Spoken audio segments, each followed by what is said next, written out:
بسم اللہ الرحمن الرحیم الحمد للہ رب العالمین والصلاة والسلام علی سید الانبیاء والمرسلین وعلی آلہ واصحابہ اجمعین اللہم یا رب الارباب یا مسبب الاسباب۔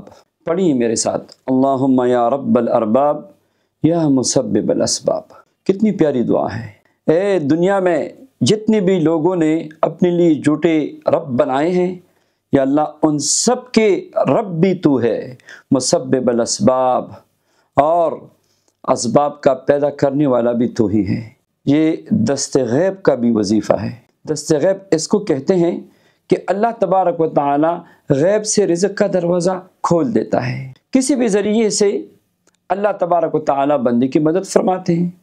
اللہ کی مرضی ہے، کسی انسان کے ذریعے، کسی جن کے ذریعے، کسی غیبی مخلوق کے ذریعے، جس طرح بھی ہوا تو فکر معاش سے آپ بے فکر ہو جائیں گے۔ اللہم یا رب الارباب یا مسبب الاسباب۔ یہ بہترین وقت تو تہجد کا ہے۔ تہجد میں 500 مرتبہ پڑھ لیں، اول و آخر 11 بار درود پاک کے ساتھ۔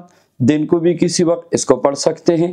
یہ رزق کے معاملے میں جو معاش کی فکر ہے، جو کاروبار نہیں چل رہا، جو رشتے کی بندش ہے، رکاوٹ ہے، گھر لینا چاہتے ہیں، نوکری نہیں ہے، جس طرح آج کل یہ معاشی حالات کی وجہ سے ہر بندہ سٹریس میں ہے اور پریشانی میں ہے۔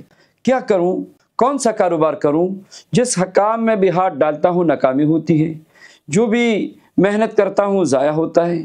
پتہ نہیں کسی نے رکاوٹ ڈالی ہے، کوئی جادو ہے، کوئی سحر ہے، کوئی بندش ہے، کوئی کیا بتا رہا ہے، کوئی کیا بتا رہا ہے، سمجھ نہیں آ رہا کہاں سے شروع کروں، کیا کروں۔ تو ایسے نا امید لوگوں کے لیے آج کا یہ عمل ہے اور آج کا یہ وظیفہ ہے، اللہم یا رب الارباب یا مسبب الاسباب۔ اس کو شروع کیجیے، انشاءاللہ پہلے دن سے زندگی میں برکات شروع ہو جاتی ہے، اللہ تعالیٰ رزق کے دروازے کھول دیتے ہیں۔ اب اکثر لوگ پھر پوچھتے ہیں کتنے دن تک پڑھے؟ کم از کم 40 دن، ورنہ اس کو پڑھے۔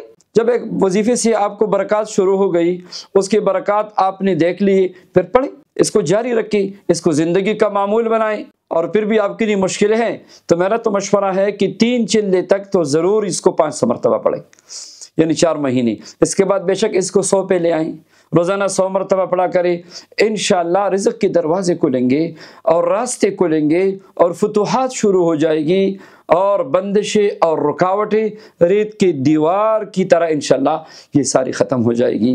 سب کو اجازت ہے، سب پڑھ سکتے ہیں۔ اللہ تبارک و تعالی ہم سب کی پریشانیوں اور رکاوٹوں بندشوں کو دور فرمائے، اور اپنے خزانہ غیب سے اللہ تبارک و تعالی ہمیں بھی نوازے، آمین یا رب العالمین۔